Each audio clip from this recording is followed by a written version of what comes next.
Hey, what's up, everyone? Markman81 here. Here with my live review of Dragon Gate USA's Fearless 2011.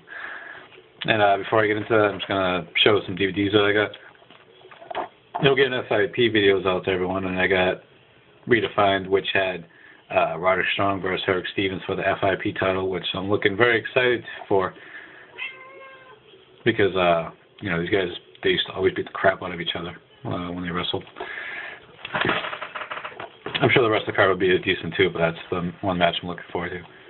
Got the Wrestling World Diaries featuring Bryan Danielson, Colt Cabana, and Sal Rinauro. Heard nothing but good things about this, so I'm excited to finally have this. Check it out. I also got a couple of PWG DVDs. Got PWG's DDT4 2011, which I heard is an amazing show. And you got Card Subject to Change 3. Alright, so let's get into the show. Yeah, I got a paper. So the first match was Shima versus Rich Swann. Schwann.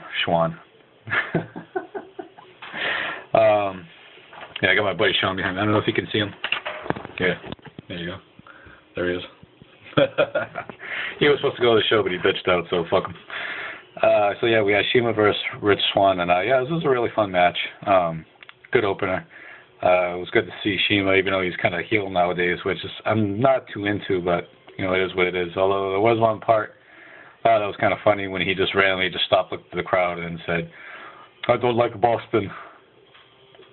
Yeah, but on that was a good match. Rich Swann, he's got a lot of potential.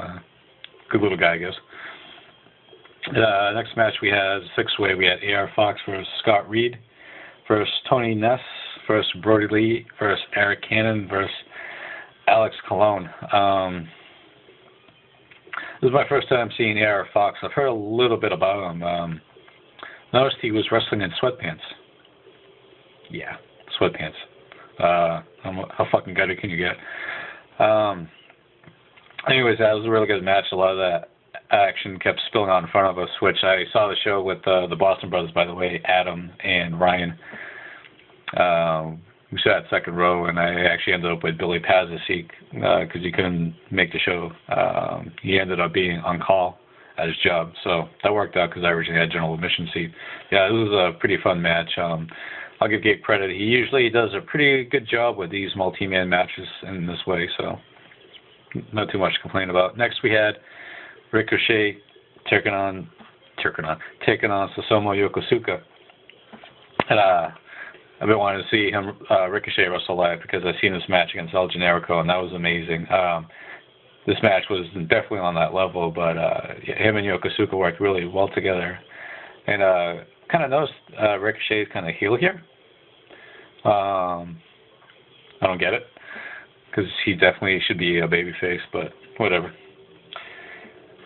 Next up, we had Sami Callihan versus Masaki Mochizuki. This match was half good, half bad. Basically, the good being Mochizuki, and the bad being Sami Callihan. I just don't get what people like about him. I just don't like him. I don't think he should have been in the ring with a guy the caliber of Mochizuki, especially considering Mochizuki's opened the Dream Gate title. And for those who don't know, on Dragon Gate Japan, to open the Dream Gate title is the top belt.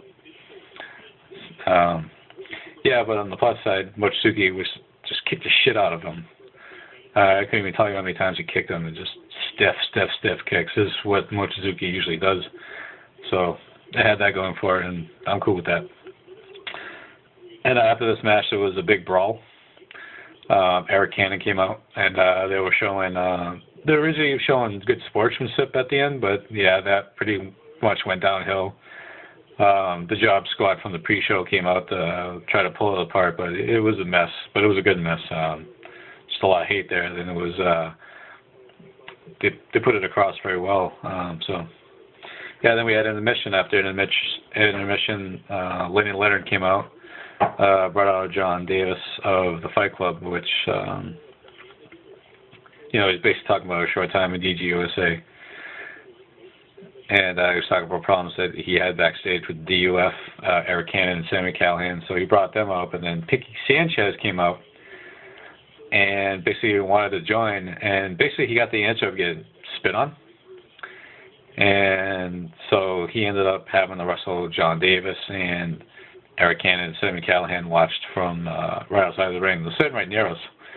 A couple of guys from a guy from the row in front of us, Rowdy Bunch, they were, bought him a couple of PBRs, and he was hanging out drinking, and they were very interactive with the crowd, which is basically the story of the match for the most part. But yeah, this match was basically an extended squash, but it was pretty entertaining. I got nothing against it. It was a good match for after intermission.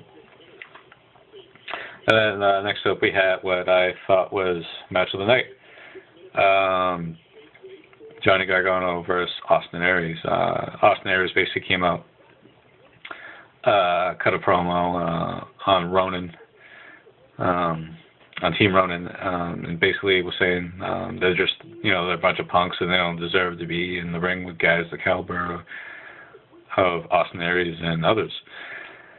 And so he was basically going to teach Johnny Gargano a lesson, but this match was just fucking crazy. It went all over the place. They beat the shit out of each other, like, to no end, and Austin Aries kept trying to hit the torpedo, but he never could hit it. There was actually one point early in the match where Gargano actually hit it himself pretty early in the match. And every time after that, when Aries attempted to do it, Gargano was there, had to answer to the move every single time. But yeah, this was a good match.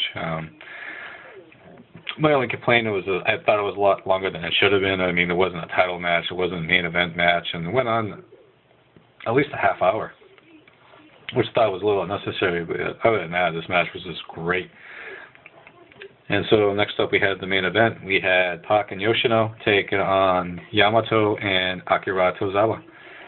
And this was for the Open, the Twin Gate titles belts, which Pac and Yoshino hold. And I was a little burnt out at first watching this match, because of the previous match.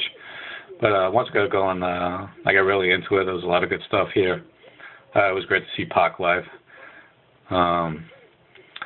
And also, I'm a huge fan of Yamato and Tozawa. I think they're probably my two favorite guys in Dragon Gate, period. Maybe other people would agree with me, but I just like Yamato. I like how he carries himself. And, Akira is just basically, he's a fucking nutbag. He's out there, he's wicked hyper, he's fucking screaming this and that. Notice he has a goatee now, which I thought was interesting, but it seems to work well with him. But, yeah, this was a good main event and good title match, and afterwards, Pac and Yoshino got on the mic and thanked the crowd for coming and basically asked if we enjoyed the show and if we wanted to come back, and they said that they will. So obviously they'll have a date announced, and it's probably not going to be for at least, I'd say, pretty close to another year. But other than that, it was a very good show. If you haven't seen it live, it should be up within the next day or two up at wwn.com. So yeah, feel free to check it out. It's a good show and definitely worth it. Yeah, that's about it. I'll check you out all later.